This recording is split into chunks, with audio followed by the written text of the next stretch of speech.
Hello and welcome to Nightmare Lullabies.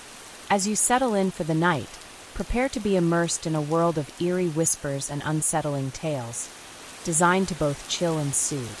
Now close your eyes, relax, and let the darkness carry you away. And if these nightly tales captivate you, feel free to join our community for more whispered secrets.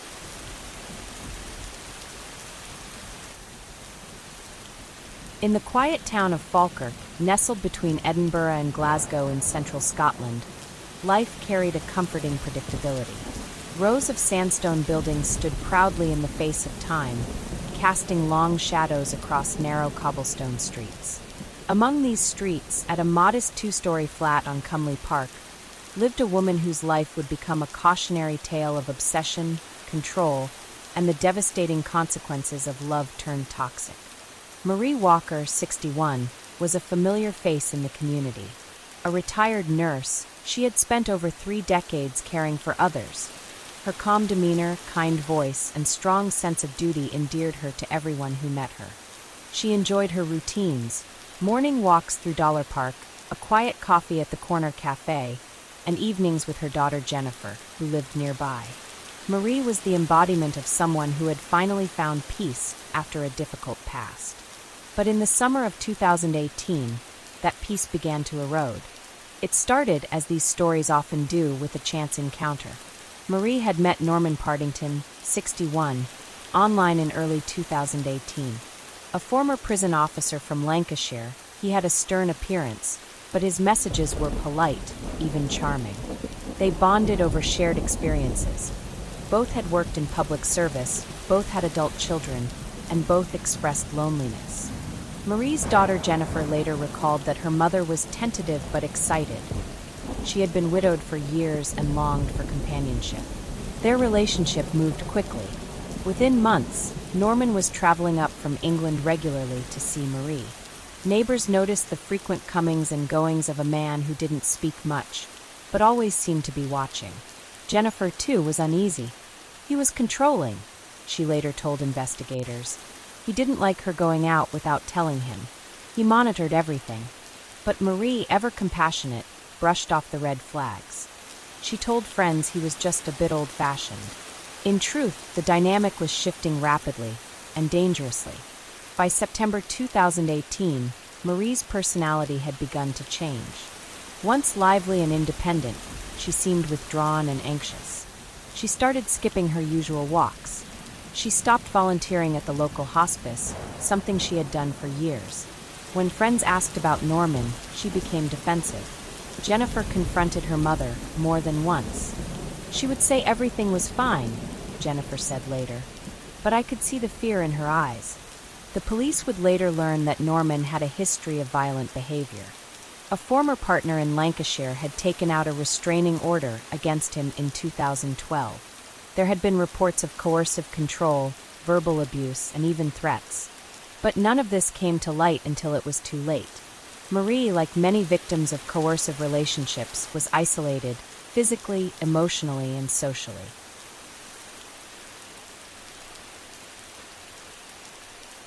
On October 7, 2018, Jennifer received a series of unsettling texts from her mother.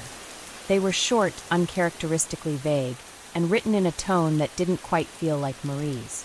One simply said, "Going away for a while. Need space." Jennifer called repeatedly, but got no answer. Concerned, she went to her mother's flat. The curtains were drawn. The lights were off. But Marie's car was still parked outside. When there was no answer at the door, Jennifer called the police. Officers arrived and forced entry into the flat. Marie was gone. Her purse, phone, and coat were missing, but her medication, always kept in a labeled case near the kettle, was still there.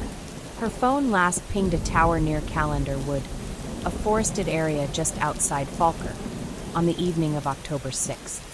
From that moment, a quiet town became the center of a growing mystery. The next days were a blur. Search parties combed the woods.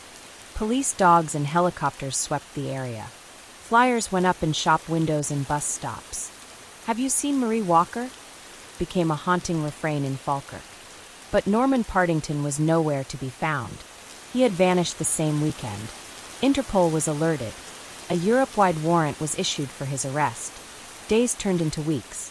Rumors spread quickly. Some said Marie had run away, others whispered of darker things. But those closest to her never wavered in their belief. She wouldn't leave without saying goodbye. Not to Jennifer. Not like this. The investigation was about to take a chilling turn. It had been a week since the disappearance of Clara and Lukas Maurer, and the atmosphere in Innsbruck shifted from confusion to collective dread.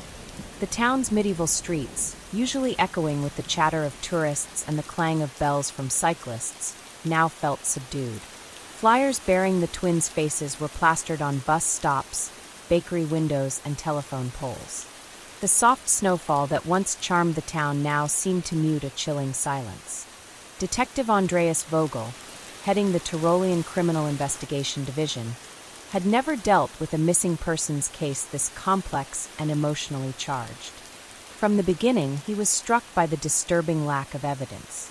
No forced entry, no screams reported by neighbors. The surveillance footage from the bakery's vicinity offered no clues. It was as if the two children had simply vanished into the cold mountain air. Suspicion naturally gravitated toward the last people to see the children. In this case, that meant their parents, Julia and Martin Maurer. Interviews with neighbors painted an image of an ordinary family, until cracks began to appear. Julia, a nurse at the nearby private clinic, was described as devoted but distant. Always polite, always early to pick up the children, but never engaging in small talk. Some said she looked tired, permanently drained, even on the brightest mornings. Martin, on the other hand, had been the one to pick up the twins from kindergarten that day, or so everyone assumed. But the teacher, Frau Steiner, later admitted she hadn't seen who took the children. The twins were known to wait outside for their father when it snowed. When questioned, Martin said he had collected them as usual and walked them home. He claimed they had hot chocolate, watched a cartoon, and then went to bed. By morning, the twins were gone. Julia, who had worked a night shift, was asleep when Martin raised the alarm. But something didn't add up. Andreas began retracing the steps more thoroughly. Cadaver dogs brought to the apartment signaled nothing. No signs of blood or struggle. Still, when they brought Martin back in for a second round of questioning, his composure wavered. The biggest breakthrough came from a neighbor across the courtyard, Helga Bernsteiner, who had security cameras installed after a string of local burglaries. Her footage showed no one entering the Maurer home the entire evening of the 15th, except for Martin himself. Not once, not twice, but 3 times between 7 p.m. and 11 p.m., once with a large gym bag. When asked about it, Martin stuttered. He claimed he had forgotten his phone and later his charger. The bag, he said, was filled with laundry. Yet a search of the apartment revealed no laundry that wasn't already accounted for. Julia said she hadn't noticed him coming back multiple times, which Andreas found odd, especially since she claimed to be awake until after 10 p.m. watching television. Pressure mounted, but hard evidence still evaded the investigation. No bodies, no blood, no confirmed sightings of the twins. The bakery owner remembered them vividly that morning. Clara had asked for raspberry jam instead of her usual chocolate croissant. That detail haunted Andreas. Forensics scoured the Maurer family car and found traces of soil in the trunk, soil that didn't match the type found in their garden or neighborhood. It was dark, peaty, and consistent with ground found near the Achensee Lake, a secluded area about an hour from Innsbruck. A team was dispatched. Divers searched the lake's freezing waters, but found nothing. It wasn't until 2 weeks later that a local hiker stumbled upon a child's mitten in the woods nearby. DNA confirmed it belonged to Clara. By then, Martin was no longer cooperating. He'd retained a lawyer and refused to answer further questions. Julia, meanwhile, had moved out of the apartment and in with her sister in Salzburg. When asked if she believed her husband was involved, she paused, then said, "I don't know who he is anymore." The media erupted. Talk shows speculated about marital abuse, affairs, secret debts. Some journalists focused on Martin's allegedly controlling behavior. A neighbor told reporters she had once heard loud arguing from the apartment, followed by glass shattering. Others swore they never saw anything unusual. And then, just as quickly as the investigation had gained momentum, it slowed. Without a confession or a body, the prosecution couldn't move forward. Andreas Vogel's hands were tied, and the Maurer twins became another case on Austria's growing list of cold files. Years passed. Public memory faded. But some, like Julia, never stopped searching. By spring 2004, 3 months after Clara and Lukas vanished, hope had all but evaporated in the streets of Innsbruck. The snow had melted, but in its place remained the heavy weight of unanswered questions and quiet accusations. The town, once united in concern, had begun to fracture. Whispers about the Maurers shifted from sympathy to suspicion, with Martin Maurer at the center. Detective Andreas Vogel, despite lacking the evidence needed for formal charges, remained convinced that someone close to the twins knew what had happened. He had seen it before, cases where the perpetrator hid in plain sight, cloaked in grief. The investigation had reached a standstill, and so had the public narrative. But behind the scenes, Andreas was still pulling at threads. One of the threads led him to Clara and Lukas's former kindergarten teacher, Frau Steiner. She hadn't initially mentioned it, but during a routine follow-up, she revealed that Clara had become increasingly withdrawn in the weeks leading up to the disappearance. When asked why she hadn't brought it up sooner, she hesitated before admitting she didn't want to cast a shadow over grieving parents. Clara told me once that her father had a bad dream and threw a plate. She said she and Lukas hid in the closet until her mother came home. It wasn't enough to launch legal action, but it was a crucial emotional puzzle piece. Andreas requested access to the family's medical records, hoping to trace any signs of abuse. Julia's hospital records showed no physical injuries, but her visits to a psychologist in 2001 hinted at deeper issues.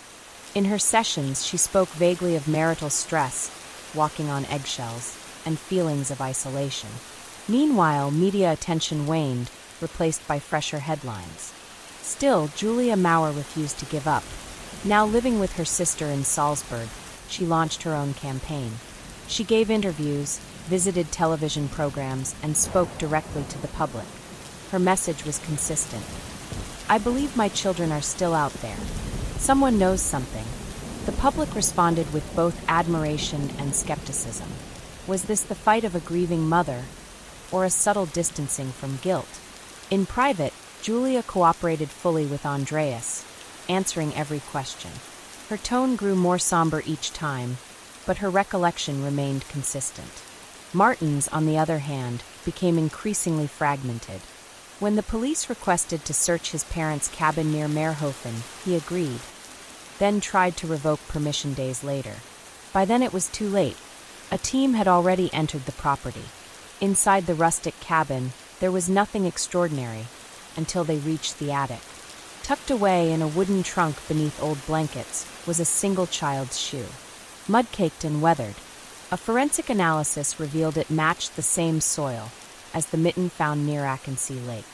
It also matched the size of Lukas's shoes, though there was no definitive proof it was his. Confronted with this, Martin grew defensive. He claimed the shoe must have been left behind from an earlier family trip. But no such trip had been recorded. Julia swore they hadn't been to Meerhofen as a family in over 2 years. Her voice cracked when she was shown the photo of the shoe. "That's Lukas's. He hated that pair. Said it made his foot itch." The shoe, while not a body, was enough to reignite public interest and reopen the investigation. Andreas assembled a small task force dedicated solely to the Maurer case. He also reached out to a criminal profiler from Vienna, Dr. Katharina Weiss, known for her work on familial disappearance cases. Dr. Weiss studied Martin's behavior and came to a chilling conclusion. "He fits the pattern of a disintegrating patriarch," she said in her report. "A man who believes he's losing control over his family, his wife, and his identity. If these children are deceased, the motive likely stems from a desire to maintain dominance. If I can't have them, no one will." And yet, no confession came, and no bodies were found. It was around this time that a new tip surfaced. A man named Florian Habicht, recently arrested in Germany on unrelated charges, claimed he once shared a holding cell with someone who had killed his kids in the Alps. The alleged confessor fit Martin's age and physical description, but Florian was a known liar, having fabricated similar stories before. Still, Andreas followed up. Martin denied ever being in Germany at that time, but Julia remembered differently. He had traveled to Munich for a work conference in 2005, just over a year after the twins disappeared. The hotel he stayed at had been only 5 kilometers from where Florian had been arrested. It was yet another coincidence, another loose thread, but still the rope didn't tighten. By the end of 2005, Martin had sold the family apartment and moved to Linz.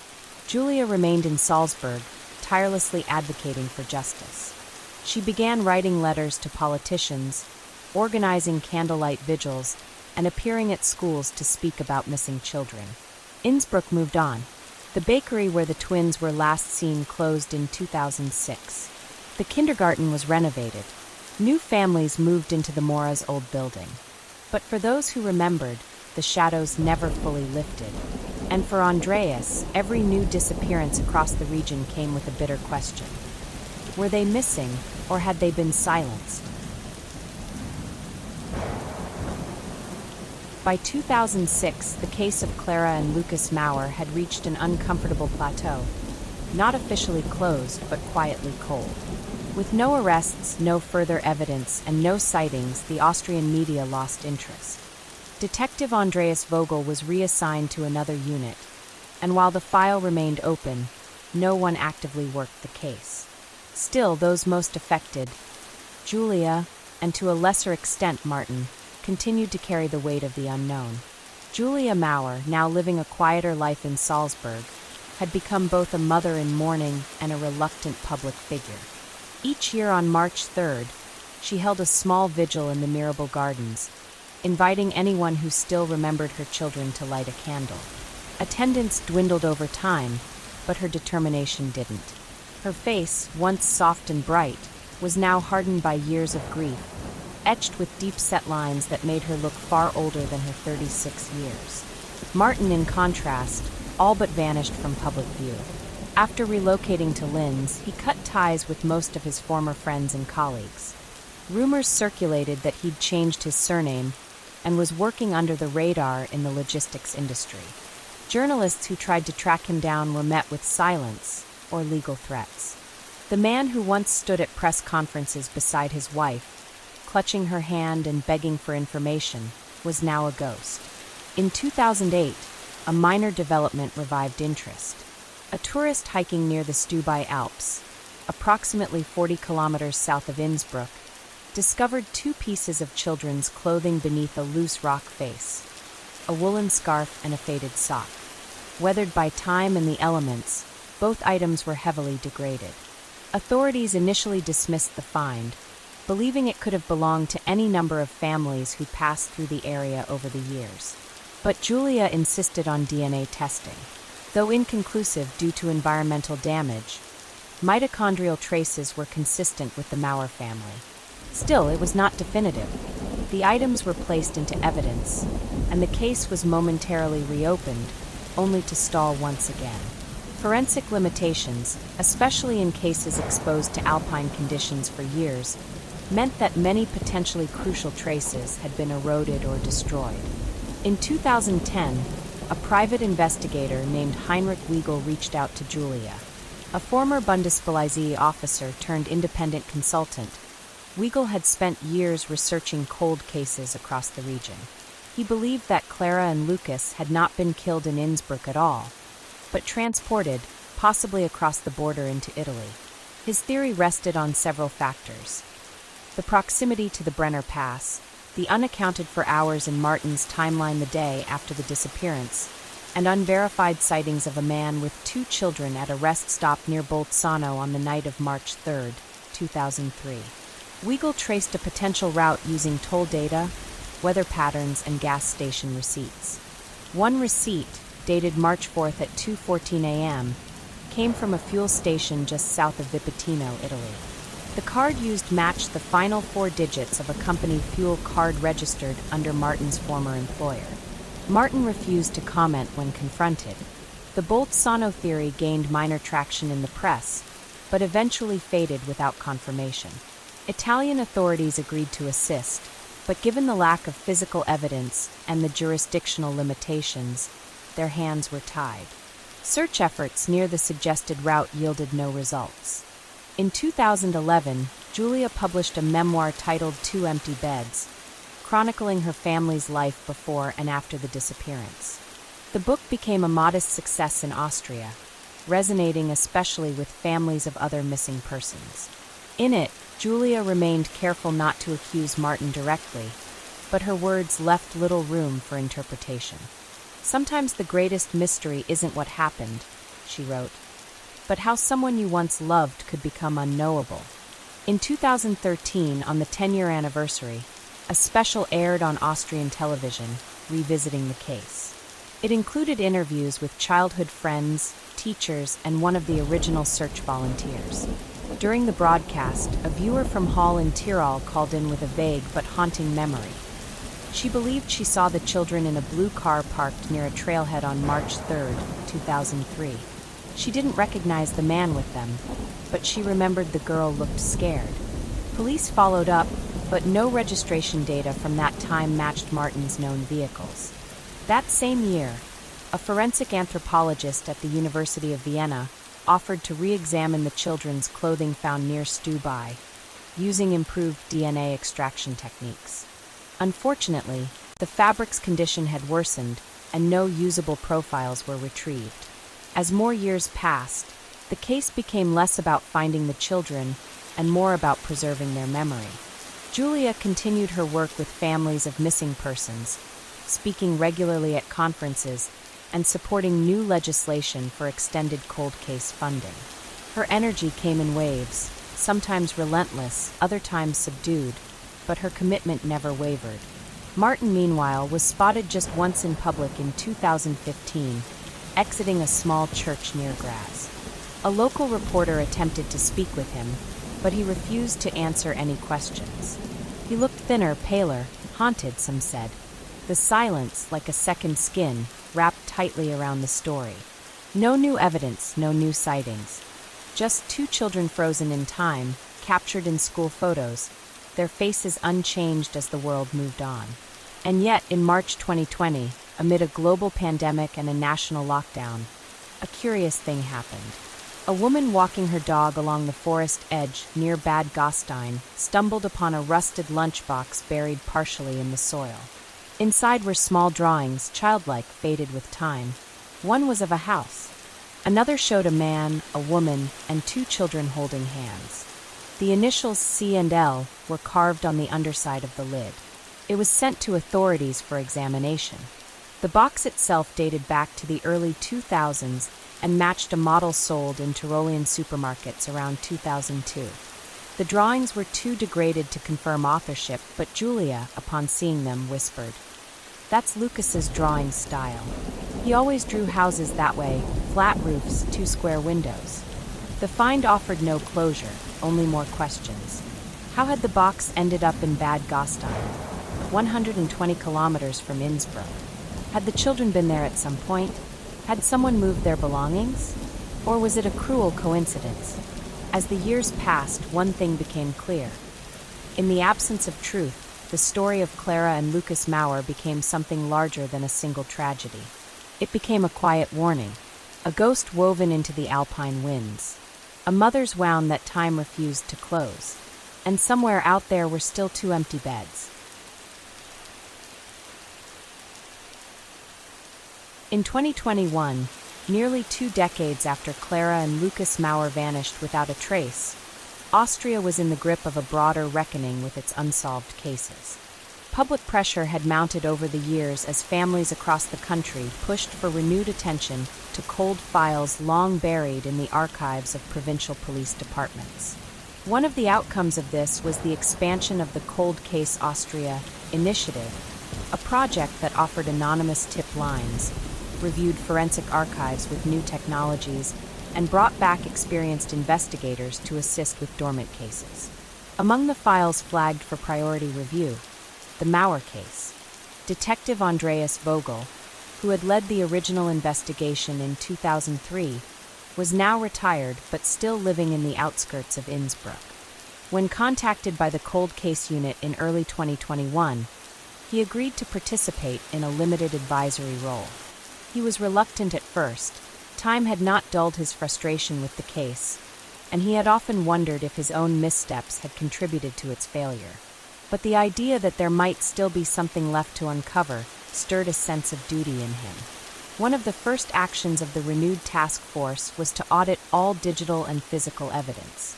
Most of the original files had been digitized by 2010, but several key items had never been subjected to modern forensic reanalysis.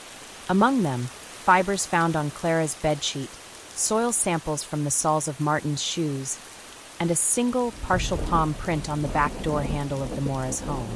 The palm print had been unreadable in 2003, but with advances in algorithmic enhancement, technicians were now able to extract a partial ridge pattern. The match was weak, only 7 points, but enough to raise an eyebrow when it pointed toward an individual named Thomas Leitner, a seasonal laborer who had worked in the area at the time of the children's disappearance. Leitner had a record: minor offenses, mostly petty theft and drug possession, but in 2001 he had also been questioned in connection with an attempted abduction of a 9-year-old girl in Zell am See. No charges were filed at the time due to lack of evidence. He had since moved to Munich, Germany. The Innsbruck cold case team contacted their German counterparts, and Leitner was brought in for questioning in March 2021. He denied any involvement in the Maurer case, claimed he had never been to their home, and insisted the palm print must have come from some other context. He had no alibi for March 3, 2003, stating vaguely that he may have been drinking with friends in Kufstein. But there was no concrete evidence tying him to the disappearance, and after 3 days of questioning, he was released. The media picked up the story and speculation exploded once more, many assuming a breakthrough had finally arrived. Julia, however, remained measured. "We've had false hope before," she told Der Standard. "Until I see proof, I won't allow myself to believe anything." Meanwhile, back in Austria, forensic botanists working with the team had managed to isolate a rare lichen species from one of the children's shoes found in 2008 near the Stubai Alps. The sample had been misclassified at the time as common moss, but under closer analysis, it was identified as Labaria pulmonaria, a species that only grew in a limited shaded valley near the Old Schmern Forest Trail. This area had never been part of the original search zone. In April 2021, a new ground search was organized. Drones, cadaver dogs, and thermal imaging were deployed over a 3-square-kilometer area around the Schmern Forest. For 5 days, the team combed the terrain. They found remnants of an old fire pit, broken pieces of plastic consistent with a children's toy from the early 2000s, and a torn scrap of fabric partially buried beneath pine needles. The fabric was later confirmed to be from the same textile batch as Lukas's missing jacket. The discovery reignited both the investigation and public interest. News outlets across Austria reported on the renewed effort, with many questioning why the forest had never been searched in the first place. Theories proliferated. Had Martin taken them there? Was Leitner involved? Was it a hideout or a burial site? Forensic archaeologists continued their analysis into the summer. No human remains were found, but Julia took the fabric as a sign that the children had at least passed through the area. "This is proof of presence," she said during a press conference in May 2021. "And presence means someone brought them there." Despite renewed momentum, the case still lacked the final piece: someone to break the silence. That silence nearly cracked in July 2021, when a retired priest from St. Johann in Pongau contacted police. He said he had been bound by confessional secrecy for years, but now, nearing the end of his life, he wanted to share what he could. According to him, in 2005, a man came to him in emotional distress. He didn't confess a crime directly, but alluded to having done something irreversible, something involving his children and a forest. The man never gave a name, but the priest described him as tall, mid-40s, well-groomed, and wearing a business suit. The location and timeline made it plausible, but the statement lacked enough detail to be actionable. The priest passed away just 2 weeks after giving the statement. Still, it raised the question again. Had Martin Maurer confessed? Authorities attempted to trace Martin's whereabouts in 2005. Bank records showed several withdrawals from a town near St. Johann during the same week mentioned by the priest. But Martin declined to speak with police and maintained his silence through his lawyer. Legally, nothing compelled him to talk. The case, once again, teetered on the edge of progress, but never quite crossed the threshold. In the years that followed, the Schmern Forest area became a place of quiet pilgrimage for those who had followed the case. A small plaque was placed at the trailhead by an anonymous supporter.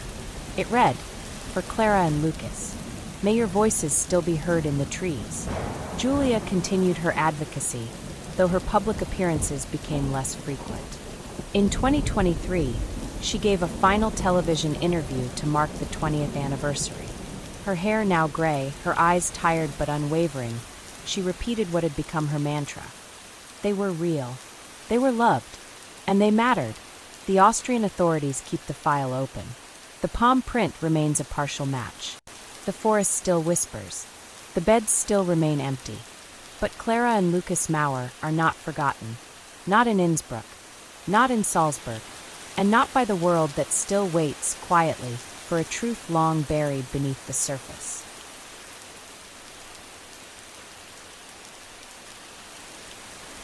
By the beginning of 2024, the Maurer case had become more than just a local tragedy. It had taken root in the broader European consciousness as one of the most haunting and unresolved child disappearances in recent history. True crime communities, both online and offline, picked apart the timeline, maps, and interviews in excruciating detail. Cold Case podcasts covered it extensively, and a German-language documentary on ORF generated renewed interest when it aired in early January. This revival, though useful in keeping public attention on the case, also brought with it a darker undercurrent. Misinformation, obsession, and unsolicited theories began circulating widely, particularly in online forums. Julia Maurer, now 61, was again forced to shield herself from the invasive nature of renewed media attention, especially from online sleuths who speculated wildly about her brother's guilt, and even about her own. The Austrian Federal Police were quietly still investigating. A small task force, led by Inspector Lena Eberwein, had continued reviewing leads. Eberwein, a meticulous and quiet investigator in her early 40s, had spent most of her career in Salzburg before transferring to Innsbruck in 2019. She brought a different energy to the case, careful, data-driven, and devoid of the bravado that had often marred earlier phases of the investigation. In February 2024, she made a decision that would shift the direction of the case once more.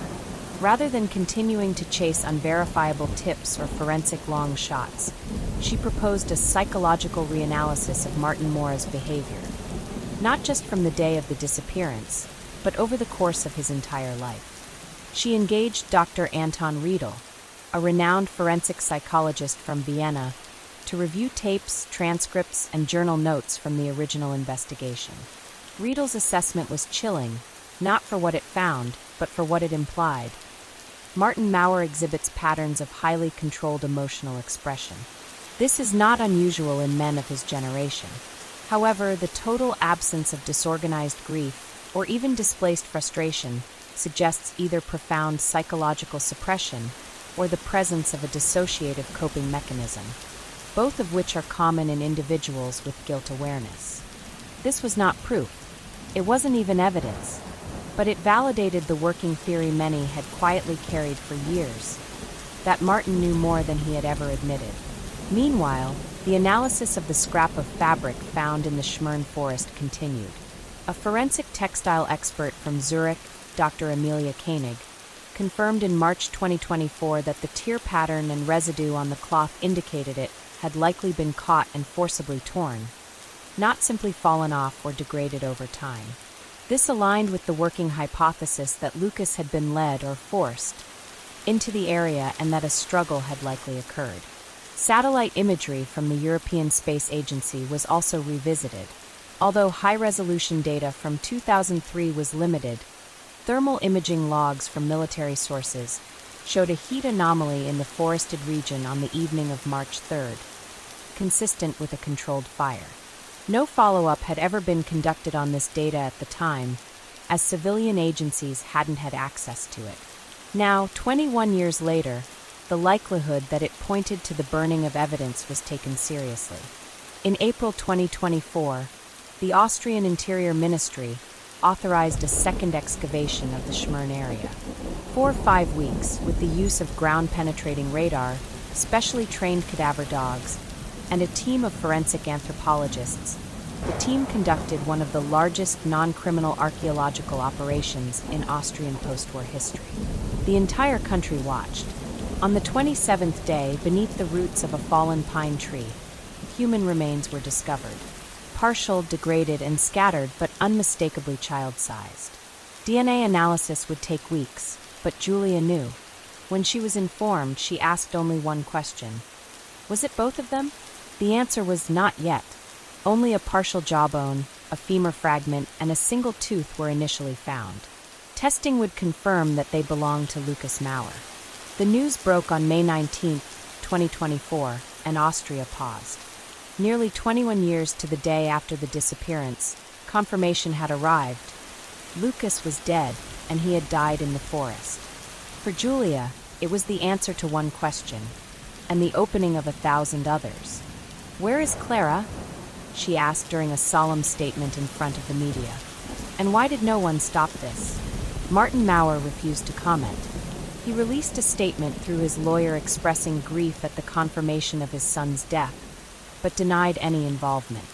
He had been diagnosed with early-stage Parkinson's the previous year and had since withdrawn from public life entirely.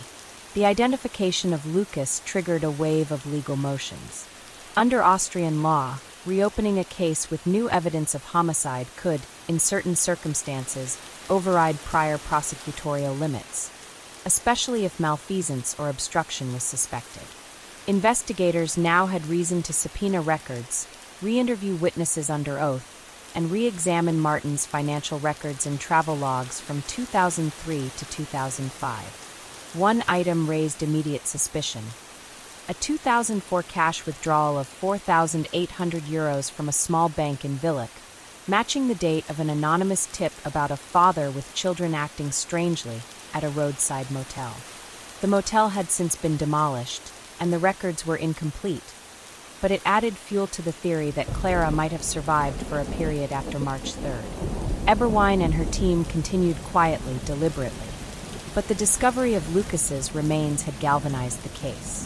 International media began covering the story again, from the BBC to Le Monde, from Der Spiegel to smaller regional papers. Forensic experts were invited from the Netherlands, Sweden, and Switzerland. Julia remained at the center of it all.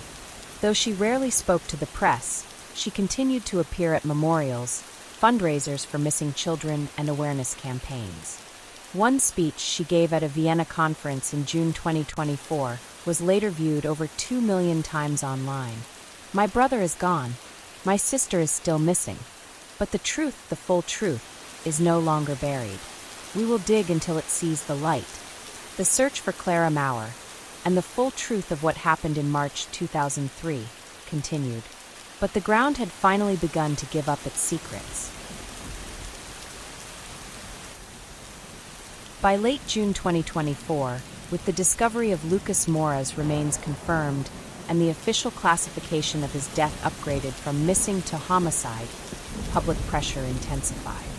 The case, long treated as a tragic cold mystery, now had tangible evidence.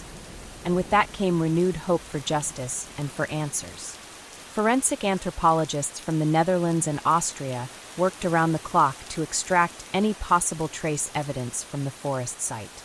The pine-covered area, previously assumed to be irrelevant, became the center of national attention. It was now treated as an active crime scene, albeit 21 years delayed. What stood out immediately was the disturbing absence of anything related to Clara. No clothing, no biological traces, no physical remains, nothing. This, in itself, became a haunting revelation. Investigators began to suspect that the children hadn't died together, or at the very least, not in the same location or under the same circumstances. The forest was no longer a final resting place for both siblings. It had only contained Lukas. For Inspector Lena Eberwein, this brought a shift in strategy. The theory that Clara had either been taken elsewhere or possibly survived longer became the primary hypothesis. It was a difficult proposition to navigate ethically and logistically.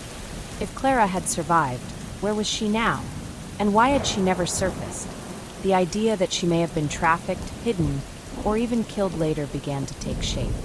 To explore this further, Eberwein brought in Dr. Carla Voss, a profiler who had worked on multiple European abduction cases involving minors. Voss's analysis of Clara's case, based on behavioral patterns, last known sightings, and the family's dynamics, pointed toward an uncomfortable but increasingly likely scenario: that Clara had been selectively taken. Perhaps by someone close.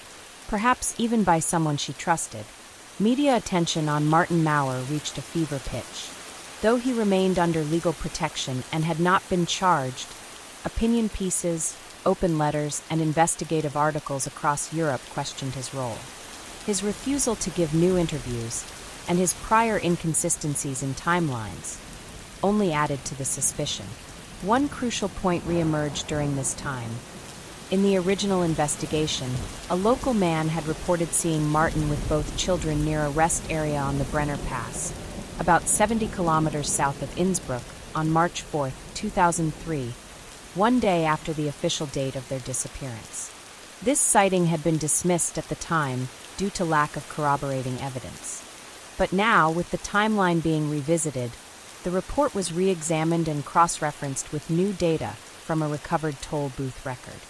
It placed a vehicle registered to Martin Maurer passing through the exact toll gate near the Brenner Pass at 12:16 p.m. that same day. This detail, long buried in boxes of overlooked paperwork, reopened the possibility that the children had been transported further south, possibly even out of Austria. Interpol was contacted. Italian authorities were briefed. The theory that Clara may have been brought across the border, either temporarily or permanently, became the central focus. Parallel to this, journalists uncovered an unsettling pattern of reports between 2003 and 2005 involving a girl matching Clara's description seen in border towns like Bolzano and Trento.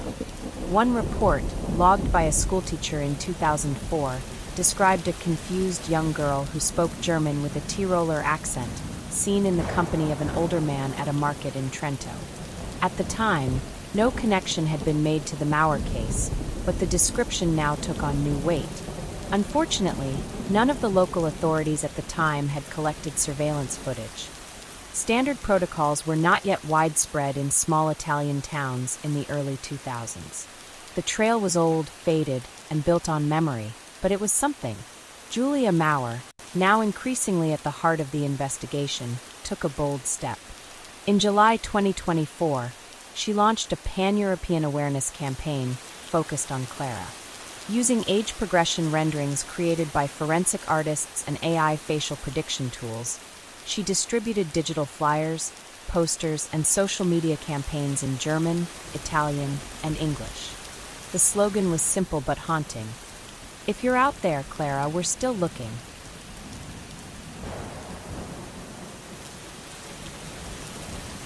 The campaign went viral. Within a week, the hashtag #FindClaraMaurer trended across Austria, Germany, and parts of Italy. Dozens of tips came in, some from well-meaning individuals, others clearly false, but a handful offered potential leads. One in particular stood out.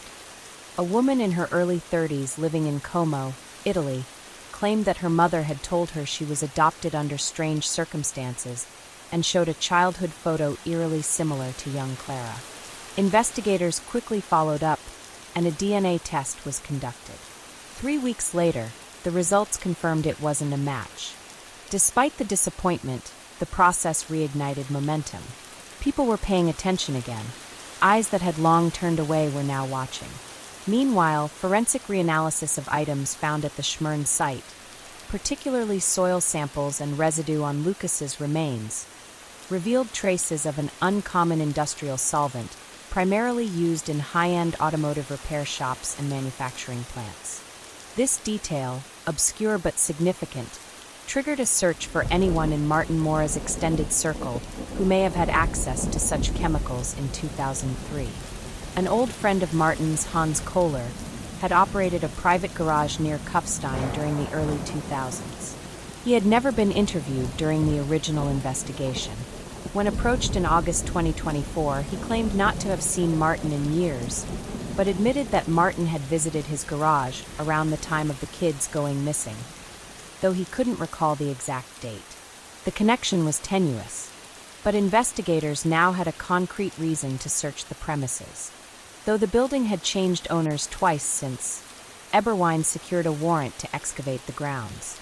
On August 28, 2024, a buried piece of child's clothing was discovered behind the garage, heavily degraded, but preserved enough to recognize faded fabric similar to what Clara had been wearing the day she disappeared.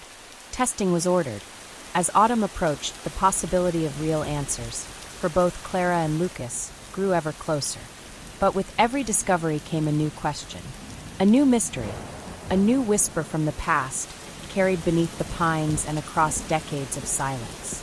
As the investigation into the Maurer case reached its most intense phase, it became clear that the final pieces of the puzzle were coming together. Yet the more they uncovered, the more the question of why remained unanswered. By late November 2024, the authorities had begun to focus heavily on Martin Maurer's activities after the disappearance of his children. The discovery of Clara's clothing behind Hans Kohler's garage and the traces of the industrial solvent had led investigators to believe that Martin might have been involved in a much darker aspect of the children's vanishing than previously suspected. Had Martin, as it now appeared, been concealing something about his past, or worse, something he had done to his own children? The critical breakthrough came in early December, when a piece of forensic evidence finally tied Martin to the site where Lukas's remains had been found. An expert team of forensic specialists, having conducted an extensive review of the clothing found near the body, discovered minute fragments of the same industrial solvent that had been found on Lukas's remains. It was a chilling confirmation that Martin had likely been present at the site in Schmern before the child's body had been placed there. The realization struck like a thunderclap. Lukas had not simply died in the forest. He had been intentionally placed there, with meticulous care, as if to hide his body from public view. But why? Inspector Lena Eberwein, whose team had pursued this case for over a year, now turned her attention toward understanding what had led to the children's fates. The investigation, having moved beyond surface-level evidence, now revealed deeper layers of trauma. Martin Maurer's financial troubles, once considered peripheral, were now deemed central. In the months leading up to Clara and Lukas's disappearance, Martin's business had been on the brink of collapse. The jewelry shop was nearly bankrupt, and Maurer was heavily in debt. Yet, there was something even more sinister in his dealings that had eluded investigators for years.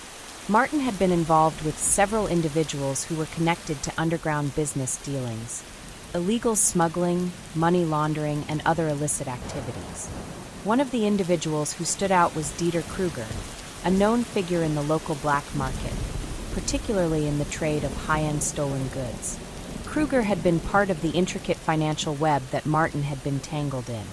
It became apparent that Martin might have been desperate enough to turn to illegal means to solve his problems, and the disappearance of Clara and Lukas might have been the result of a debt gone wrong. The breakthrough came from a series of intercepted phone records, which had been painstakingly traced by the Austrian Federal Police. One of the calls Martin had made days before the disappearance had been to Dieter Kruger. The call was brief but revealing. It had occurred at a time when Martin had been facing intense pressure, financially and emotionally. It was believed that Martin had tried to resolve his business issues through increasingly dangerous channels, leading to a deadly confrontation with his own children. The exact timeline was still murky, but the possibility of violence being an inherent part of Martin's response to his financial collapse was becoming undeniable. As the investigation continued, detectives began to look into the emotional relationship between Martin and his children. Clara, in particular, had shown signs of distancing herself from her father in the months leading up to the disappearance. Friends and family recalled that she had become increasingly withdrawn and agitated, as if something was deeply wrong within the family. Could this have been a reaction to Martin's growing erratic behavior? The key to understanding the family dynamics was found in a set of letters Martin had written to Clara and Lukas. Hidden in an old desk drawer, these letters provided a startling glimpse into Martin's frame of mind before the disappearance. The letters were filled with angry rants and uncharacteristically controlling language. He had written to Clara, imploring her to stay close, warning her not to trust anyone, including her mother. To Lukas, he had expressed a strange mixture of love and ownership, calling him his legacy. As disturbing as the letters were, they painted a picture of a father who had begun to lose control, not just of his life, but of his relationships.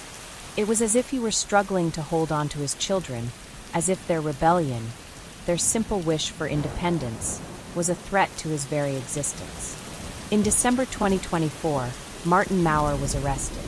A long overdue arrest that had come after years of failed investigations, lies, and delays. He was charged with the murder of Lukas and the suspected abduction of Clara. The evidence against him was circumstantial, but the weight of the forensic discoveries, the phone records, and the letters was too much to ignore. Yet, even as Martin sat in jail awaiting trial, there were still no answers about Clara's fate. Was she still alive? Had she been taken somewhere far away? Or had she met the same fate as Lukas, her body hidden to shield the truth from ever being revealed? As the months dragged on, Julia Maurer, Clara and Lukas's mother, never stopped fighting for closure. She attended every court hearing, sat through every piece of testimony, and held on to hope that one day she would know what happened to her children. But with each passing day, the reality set in. The full truth might never be known. In May 2025, Martin Maurer stood trial for the murder of Lukas. The court proceedings were tense, and his defense argued that there was not enough evidence to convict him beyond a reasonable doubt.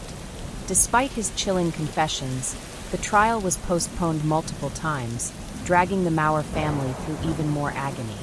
For now, the fate of Clara Maurer remained an unsolved mystery, one that haunted Innsbruck, Austria.